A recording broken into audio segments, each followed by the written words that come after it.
The teachings of Jesus were the interpretations of Jewish scriptures and laws. So all the teaching of Jesus are based on the Jewish scriptures and laws, and he never imposed his teachings on people. Okay, he never imposed his teaching on people. They not do the pressure of with the help of his teaching. Okay, and they were drawn to him because of his simplicity, love and compassion for all. And they drawn a scenario where the things are very simple in nature, and they have love and compassion for all.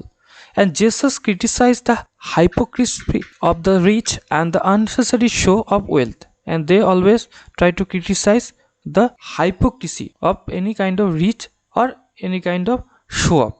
And he also performed several miracles and healed many people of their illness. He able to do various kind of miracles that they can heal any people's illness. Okay, and all this instilled faith in the people, and his followers increased in the number. And by doing this activity, they can able to increase their number. Next is crucifixion and resurrection of Jesus. Resurrection means that come back. Okay, so after crucifixion and after 3 days, he able to come back, and the revolutionary teaching of Jesus brought him in conflict with the Jewish religious leaders.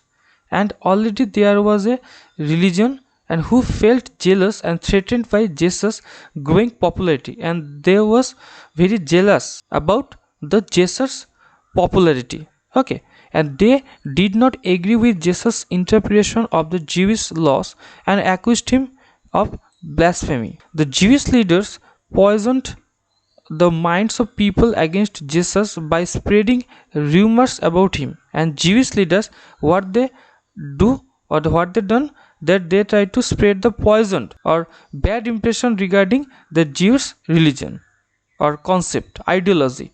And they also convinced the Roman governor Pontius Pilate that Jesus was a threat to the political authority of the Romans. And they tried to convince who? To the Roman governor Pontius Pilate. He do some criticism, or they told about the bad impression of the Jesus ideology to Roman governor Pontius Pilate. And Jesus was put on trial on false allegation and was sentenced to death by Pilate. And Pontius Pilate, he told that he should be dead by crucifixion, and he was nailed to cross and crucified. And that's for he was nailed to the cross, okay, and crucified. The crucifixion of Jesus happened somewhere between 30 CE and 33 CE. Following his death on the cross, Jesus' body was kept in a sealed tomb. Okay, so Jesus' body was kept in a sealed tomb, and on the 3rd day after his death, his disciples, that means their pupils or their students or scholars, and found the tomb empty. They seen that they have not the body of Jesus, and it is believed that Jesus resurrected from death. They believe that Jesus resurrected from death, and that day and after resurrection, Jesus appeared before many disciples for 40 days before ascending to heaven. And united in the belief of Jesus' resurrection, his followers organized themselves into a new religious community. And their followers, what they do, that they create a new religious community, and they named as the name, they are called as Christian community. And Jesus' teaching were compiled in the Gospels of Matthew, Mark, Luke, and John. They able to compile their all these teachings in a book. And his disciples traveled far and wide to spread his message and teachings. And notable among them are the works of Peter and Paul. And Simon Peter, also known as Saint Peter, was one of the apostles of Jesus, and he actively participated in spreading Jesus' teaching, and he actively participated in spreading Jesus' teaching. And later Saint Paul, a disciple of Jesus, continued the tradition and traveled all over the Roman Empire and built many churches.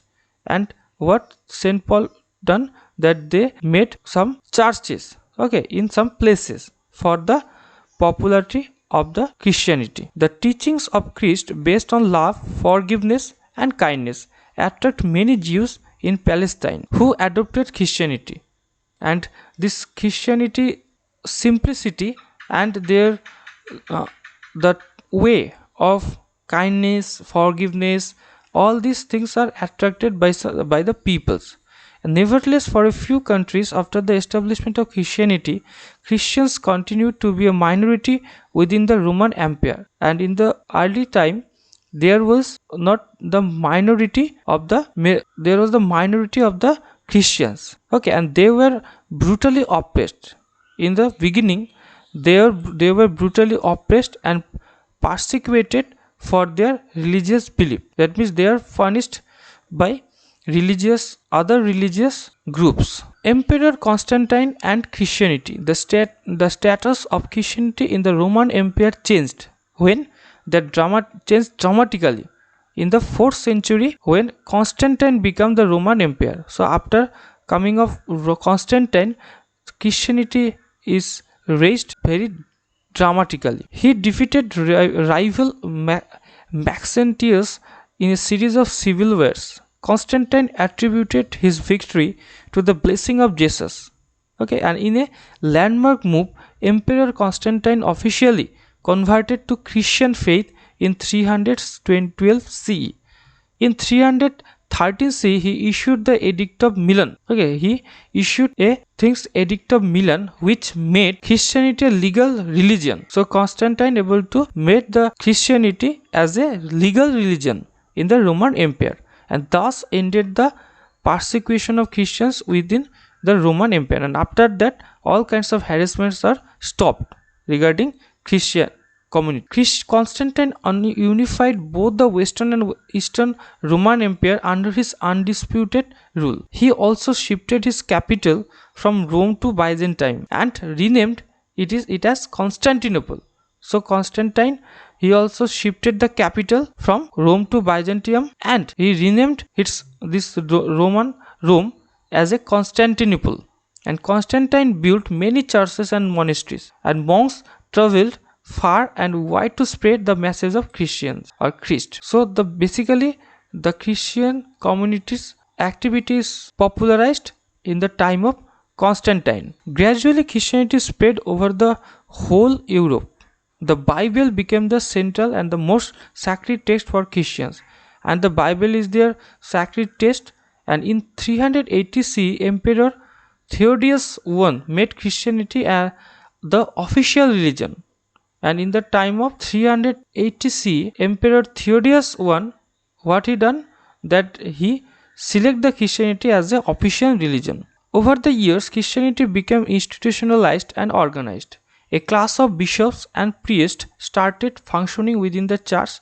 The church was the prayer hall and center for congregation of the believers of Christianity.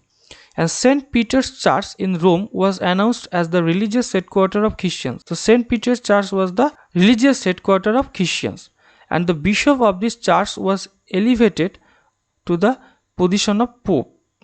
And bishop of the church was elevated the position of the Pope, and the spiritual head of Christians across the world. Pope, they are delineated as a spiritual head.